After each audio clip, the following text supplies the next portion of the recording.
salah satu why-nya aku ketika memilih VR adalah aku menyadari bahwa satu hal yang pasti itu adalah perubahan gitu ya.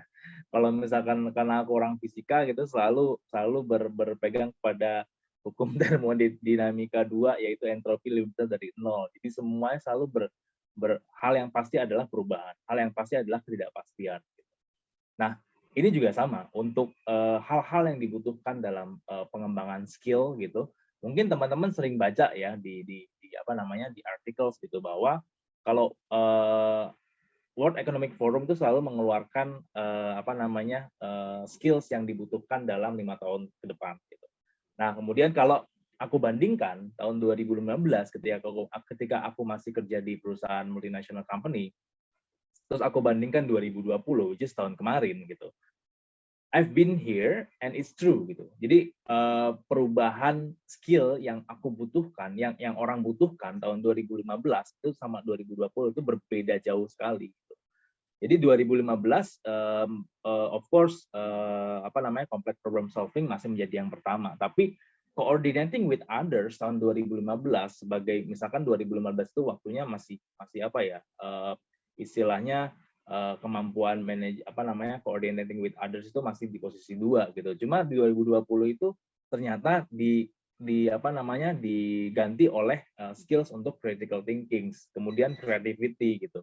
Nah, hal-hal inilah yang menjadi perubahan dan yang aku rasakan gitu. Jadi kalau misalkan teman-teman apa namanya mau mulai berpikir why-nya dan reason-nya seperti apa, mungkin akan apa namanya ada baiknya juga teman-teman nanti ngelihat nih misalkan 4 tahun ke depan atau 5 tahun ke depan kira-kira skill apa ya yang dibutuhkan gitu.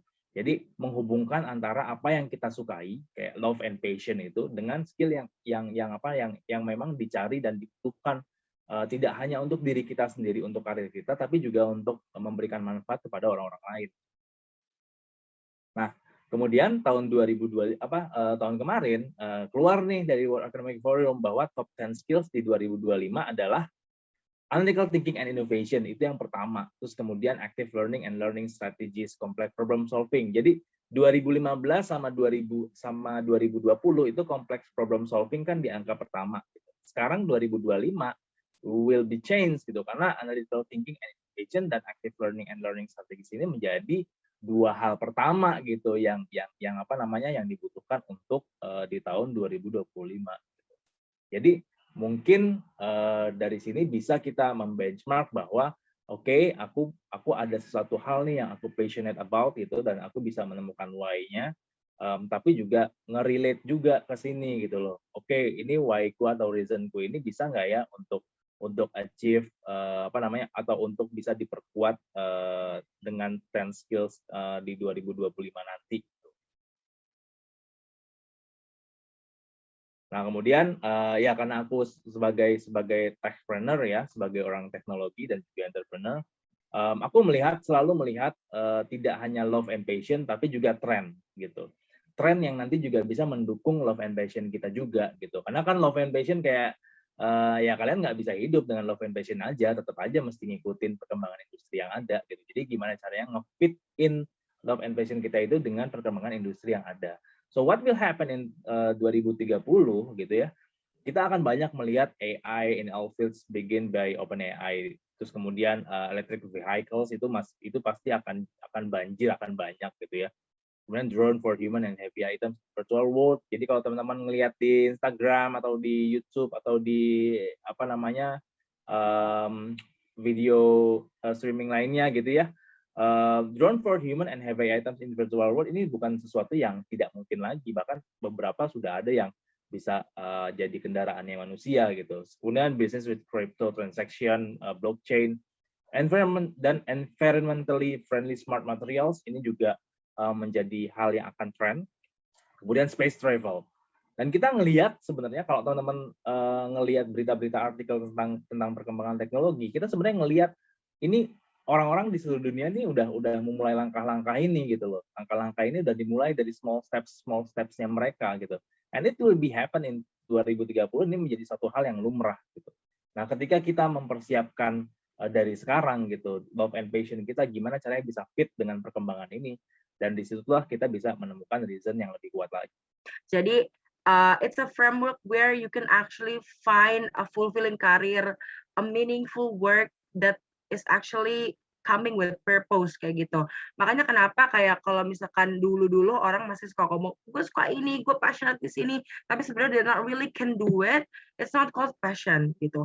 Passion itu adalah ketika lo bisa, lo suka, dan lo tahu lo bisa di situ gitu loh. Karena kalau misalkan passion gitu ya, it comes with creativity. Tapi ketika kamu suka, tapi you cannot be expertise in that, creativity won't come kayak gitu. Makanya kenapa penting banget untuk tahu itu teman-teman. Dan juga mission. Ketika kamu kerja, ada misi yang harus kamu implementasikan gitu. You have vision, but vision with mission will be nothing gitu ya ibaratnya. Jadi makanya kenapa ketika ngomongin soal apa yang kita suka dan apa yang kita bisa, ya it has to come with an implementation and a solution kayak gitu, which is what the world needs gitu ya. World comes with the society, the people kayak gitu. Lalu yang terakhir adalah what you can be paid for kayak gitu. Everything, I know not everything comes with money, but when you have money, you can actually fulfill yourself. You can be financially independent. Makanya kenapa nggak mungkin lah ya kita, ya namanya juga perusahaan aja kalau invest sesuatu untuk ngelakuin, untuk bisa dapetin penjualan yang naik, mereka invest tapi harus ada penjualan yang masuk. Sama juga kayak kita, kalau kita ngeluarin energi, ngeluarin ilmu untuk solving everything, we need to get something for us. Karena dari kita dapat sesuatu itu, kita akhirnya bisa merecycle itu lagi menjadi energi dong. Energi dan juga ilmu lagi akhirnya selalu berkembang dan akhirnya bisa selalu developing kayak gitu. Makanya itu penting banget untuk teman-teman punya di dalam mindset teman-teman nih. Kalau misalkan teman-teman mau cari kerja, mau developing karir, seperti itu. Even if ketika teman-teman masih kuliah sekarang, masih bingung kira-kira gue harus apa yang gue bisa, apa yang harus gue lakuin untuk diri gue, masa depan seperti apa yang akan gue jalanin kemudian hari, you better start with finding your own sweet spot. You better start with learning more about ikigai. Dan sebenarnya ikigai ini itu dapetin lewat teori doang, kayak aku ngomong gini. Emang harus lewat exploration, harus nemuin, harus coba-coba, harus talking with people, get network, biar kalian bisa dapat a different perspective, and then finally can calculate with your own self gitu, kayak what do I want for myself kayak gitu. Nah ini teman-teman mungkin nanti bisa baca juga gitu ya, karena waktu ya mepet juga gitu. Nah, jadi sebenarnya kalau misalkan ngomongin ikigai, kalau kita sum up lagi gitu ya, in terms of career itu seperti apa? Same goes with ketika kita doing job interview, ketika kita mau dapat kerja atau apply kerja dan kita lagi interview, pasti kita selalu ditanya kayak, kalau diterima di perusahaan ini kira-kira mau ngapain? Lo mau kasih apa? Tell me about yourself. Terus habis itu tell me your strength and weakness and such a thing kayak gitu. Dan mungkin most of us itu banyak banget yang kayak masih terpikirkan, kalau gue keterima di perusahaan ini nih, gue ditanya, gue harus jawab apa? Gue harus jawab sesuatu yang pokoknya wah banget deh. Gue akan kasih semuanya ke perusahaan.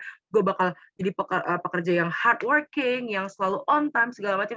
Pokoknya pasti perusahaan itu. But actually company doesn't only need that kayak gitu. Mereka juga butuh your own personal goals. Mereka juga butuh your selfish. You being selfish is totally normal when you're doing a job interview. Kenapa? Karena perusahaan itu nggak nge-hire kamu untuk eksploitasi kamu. Mereka butuh kamu to grow. And then in the future you're gonna be the person that lead the company maybe kayak gitu. Makanya kenapa sebelum kalian nanti apply kerja, entah kalian mau jadi entrepreneur, entah kalian mau jadi a worker yang working in a company gitu ya, a professional talent gitu, you need to have your own personal and professional goals. You need to be selfless but also selfish. The selfless thing is something that you can contribute to the people and the society, right? Kayak lo mau kasih apa buat perusahaan, lo pengen giving impact apa ke society lewat perusahaan lo, lewat job yang lo kerjaan. And at the same time, you need to know you're selfish. Ketika lo bekerja di sini, lo pengen apa dari diri lo? Lo pengen apa nih yang tumbuh dari diri lo? Misalkan kayak ada orang yang tadinya nggak suka data, nggak bisa data sama sekali, tapi dia tahu peluangnya bahwa di perusahaan di dunia di zaman sekarang di mana teknologi itu sangat canggih, di mana everything comes with data gitu kan. Bahkan ketika kita main aplikasi kita jual data and then the company will process the data, means that banyak banget nih company yang butuh orang yang bisa data driven. You see the opportunity, although you cannot, you are not expertise in that. Tapi at the same time, you can be selfish. Lo bisa ngomong gitu loh ke interviewernya. Saya nggak bisa data sama sekali, but I know that I am potential in that. So through this company, through my job, that I will be, if I am I will grow myself in being data driven kayak gitu. Jadi ketika ngomongin karir, make sure you know your personal and professional goals. Make sure lo tahu personalnya dulu. Lo pengen apa? Pengen bisa marketing. Marketing yang mana? Try to be detail. Kalau misalkan pengen bisa data analis, akan seperti apa? Industry analis kah? Kayak gitu. Atau yang kayak gimana? Business analis kah? Kayak gitu. And then ketika kamu udah tahu, baru lo bisa nih untuk bisa mengconvert. Setelah gue bisa, apa yang bisa gue kasih?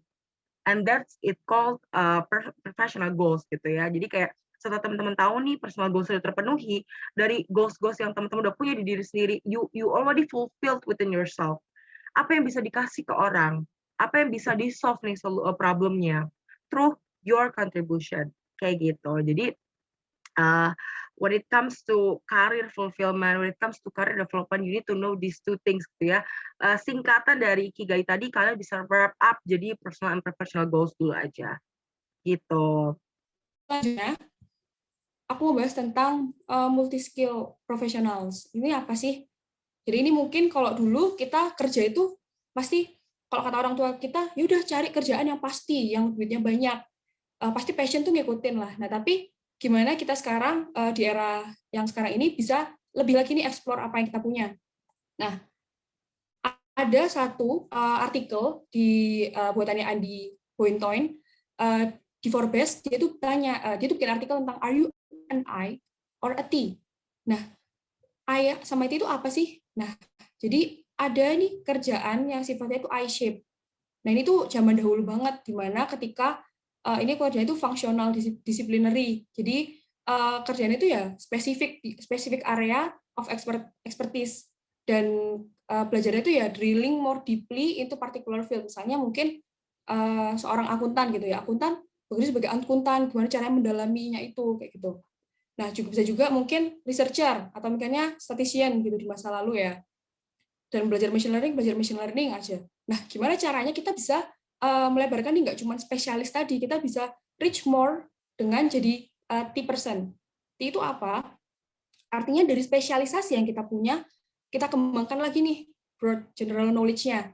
Jadi kita punya ability untuk meng-apply knowledge kita itu di berbagai situasi. Contohnya, jadi T-shaped person itu punya broader skills and knowledge, dan mereka tuh belajar dengan menyambung-nyambungkan perspektif berbeda dari berbagai specialty. Contohnya misalnya, aku bisa statistik nih, tapi gimana caranya apa yang aku olah tadi, datanya itu bisa memberikan insight. Nah, berarti aku harus tahu apa? Aku harus tahu bisnis. Aku harus tahu cara memvisualisasinya. Jadi, aku cari broad general knowledge-nya apa, dan use case-nya di dunia sekarang apa sih real world case-nya yang bisa aku solve. Jadi kayak gitu. Nah, setelah itu apakah kita berhenti sampai sini aja? Oh enggak, tentunya. Selanjutnya adalah P-shaped individual. Jadi ini adalah multi-skill profile with ability to apply knowledge across situation or domains. Jadi kita nambahin lagi nih satu specialization yang kita punya gitu.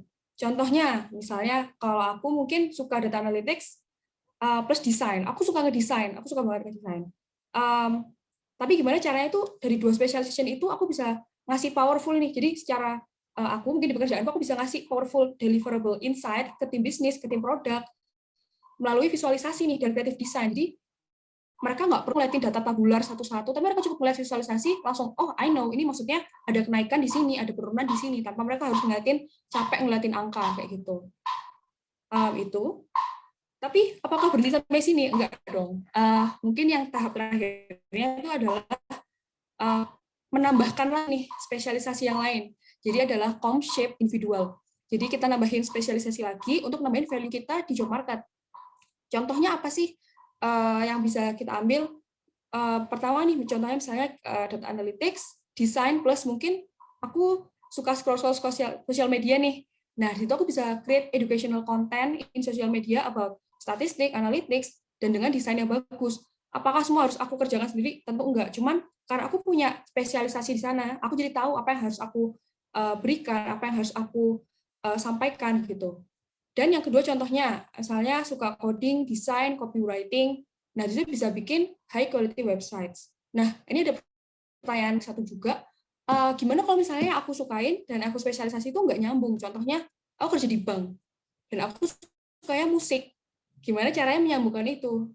Nah, nggak perlu takut. Nah, bisa aja kalian mencari nih di dalam situ misalnya, oh ternyata bank yang kalian tempat kerja kalian tuh membutuhkan orang yang bisa bikin jingle. Nah, situ kalian bisa masuk. Atau misalnya ada nih analisa kredit dari orang-orang yang bekerja di bidang seni. Kira-kira siapa yang tahu? Oh, karena kalian di bidang musik kalian kayak punya gambaran. Oh, kalau di bidang musik tuh kira-kira pekerjaannya seperti ini. Jadi jangan takut kalau misalnya kalian kok nggak nyambung. Well, kalian pasti akan bisa mencari jalan ketika oh aku bisa menggunakan skill ini kayak gitu.